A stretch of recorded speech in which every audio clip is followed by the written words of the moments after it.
بسم اللہ الرحمن الرحیم۔ السلام علیکم۔ حضرت امام شافعی رحمۃ اللہ علیہ کا تعلق قریش کی ایک شاخ بنو ہاشم سے تھا اور اب مناف پر جا کر سلسلہ نسب رسول کریم صلی اللہ علیہ وآلہ وسلم سے جا ملتا ہے۔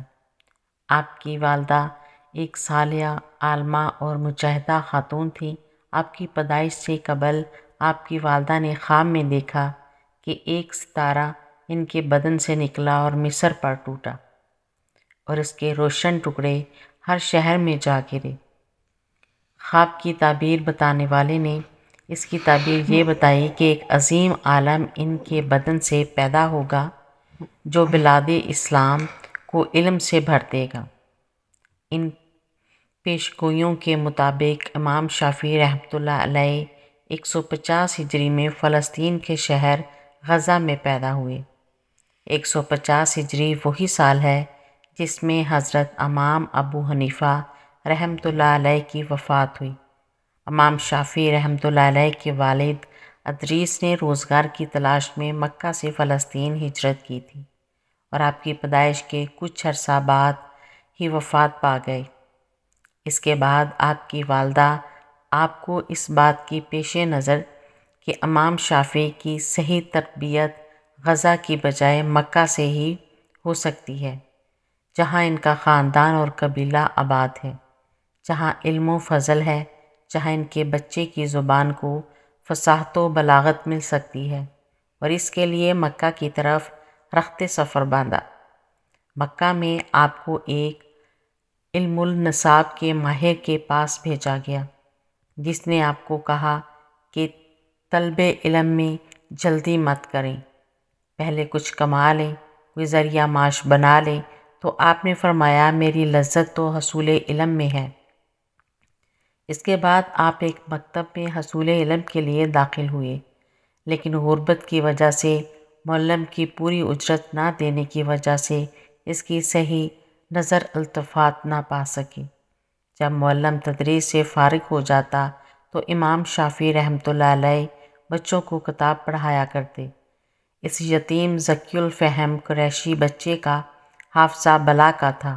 جب معلم بچوں کو آیت املا کروا رہا تھا تو املا کے اختتام تک آپ نے وہ آیت حفظ کر لی ہوتی تھی۔ جب معلم نے یہ دیکھا کہ ایک دن کہا کہ میرے لیے جائز نہیں کہ میں آپ سے کوئی اجرت لوں، اور پھر جو تھوڑی بہت اجرت امام شافعی رحمۃ اللہ علیہ کی والدہ سے وصول کرتا تھا وہ بھی لینا بند کر دی۔ چنانچہ آپ نے 7 سال کی عمر میں قرآن کریم حفظ کر لیا اور موطا امام مالک 10 سال کی عمر میں یاد کر لی۔ آپ کو علم کے ساتھ ساتھ کھیل کا بھی شوق تھا۔ تیر اندازی اور گھڑ سواری میں خاص مہارت رکھتے تھے۔ اسی طرح آپ بھاگتے گھوڑے پر چھلانگ لگا کر سوار ہو جاتے تھے۔ آپ کا حقیقی علم تو خدا داد تھا جو رسول اللہ صلی اللہ علیہ وآلہ وسلم کے توسل سے آپ کو موہبت ہوا۔ امام شافعی رحمۃ اللہ علیہ فرماتے ہیں میں نے رسول اللہ صلی اللہ علیہ وآلہ وسلم کو خواب میں دیکھا۔ آپ صلی اللہ علیہ وآلہ وسلم نے مجھ سے فرمایا کہ اے لڑکے تم کس قبیلہ سے ہو؟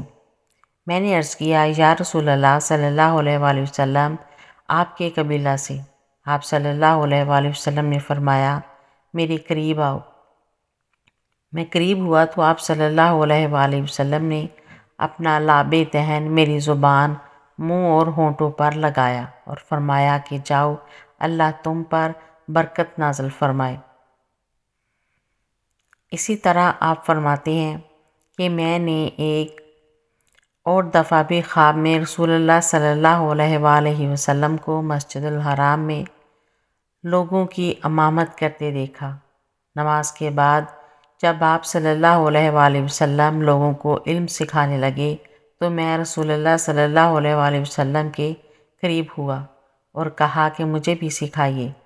تو رسول اللہ صلی اللہ علیہ وآلہ وسلم نے اپنی آستین سے ایک میزان ترازو نکال کر مجھے عنایت فرمائی اور فرمایا یہ تیرے لیے ہے، اللہ تجھے ہدایت دے۔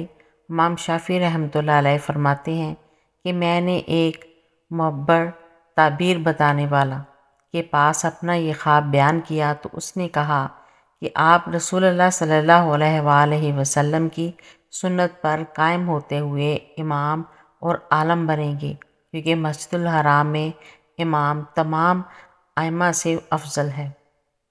اور جہاں تک میزان کا تعلق ہے تو اس سے مراد یہ ہے کہ آپ کو علم حقائق الاشیاء سے نوازا جائے گا۔ میری ایسی اور ویڈیو دیکھنے کے لیے میرے چینل کو سبسکرائب کریں، ویڈیو کو لائک اور شیئر کریں۔ اللہ حافظ۔